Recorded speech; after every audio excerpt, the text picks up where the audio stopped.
7 reasons why you might struggle with socializing. Human beings are inherently social creatures, yet not everyone enjoys being around others. For some, social interaction can feel draining, uncomfortable, or even unbearable. If you find yourself actively avoiding social situations or dreading the thought of being in a crowd, you're not alone. There are several reasons why someone might not like being around people, and these reasons often stem from a combination of personality traits, past experiences, and mental health factors. One of the most common reasons for avoiding social interactions is introversion. Introverts tend to feel drained after prolonged socializing and need alone time to recharge. Unlike extroverts who thrive in the company of others, introverts often find group settings overstimulating and exhausting. This doesn't mean introverts dislike people. Rather, they prefer deeper, one-on-one interactions over large gatherings. If you're introverted, it's natural to prioritize solitude or meaningful conversations with a close circle of friends instead of superficial chit-chat with acquaintances. Social anxiety is another significant factor that can make being around people uncomfortable. It's characterized by an intense fear of judgment, criticism, or rejection in social situations. People with social anxiety often overthink their actions, replay conversations in their heads, and avoid scenarios where they might embarrass themselves. This anxiety can manifest in physical symptoms such as sweating, trembling, or a racing heart. Over time, the fear of these symptoms may lead to avoiding social interactions altogether. Seeking support from a therapist or counselor can be helpful in managing social anxiety. Negative experiences, such as bullying, rejection, or betrayal, can profoundly impact how you feel about socializing. If you've been hurt by others in the past, it's natural to become wary of forming new connections.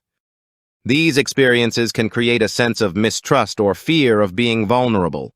Over time, you might develop a habit of avoiding people to protect yourself from potential pain.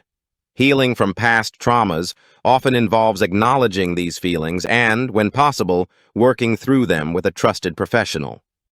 Being highly empathetic can make socializing challenging. Empaths tend to absorb the emotions of those around them, which can be overwhelming in large groups or emotionally charged situations. For instance, if a friend is upset, an empath might feel their sadness as if it were their own. This heightened sensitivity can lead to emotional exhaustion, causing some empaths to withdraw from social interactions. Setting boundaries and practicing self-care are crucial for managing empathy overload. If you value authenticity, you might struggle with socializing in environments where superficiality prevails. Small talk, social niceties, and pretending to be interested in conversations that don't resonate with you can feel draining and insincere.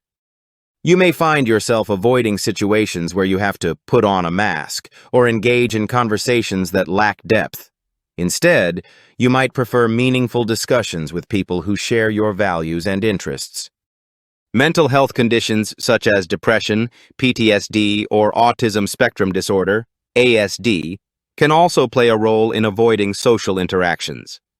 Depression often brings feelings of isolation or a lack of energy to engage with others. PTSD can trigger anxiety in social settings, particularly if they remind you of traumatic events.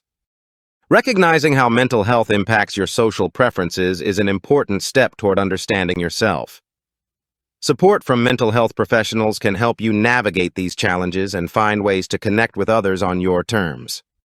Some people simply value their independence and personal space more than the average person. If you're highly independent, you might find social interactions restrictive or intrusive. The idea of constantly accommodating others' needs or compromising your routine might feel like a burden. This preference for solitude doesn't mean you dislike people. It's more about prioritizing your freedom and comfort. Striking a balance between alone time and social interactions can help maintain your independence without completely isolating yourself. Disliking social interactions doesn't make you wrong or abnormal. Everyone has unique preferences and boundaries when it comes to socializing. Understanding the reasons behind your feelings can help you navigate relationships and create a lifestyle that aligns with your needs.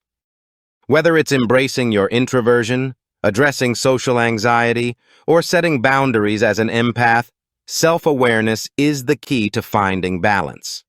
Remember, it's okay to say no to social invitations if it protects your well-being.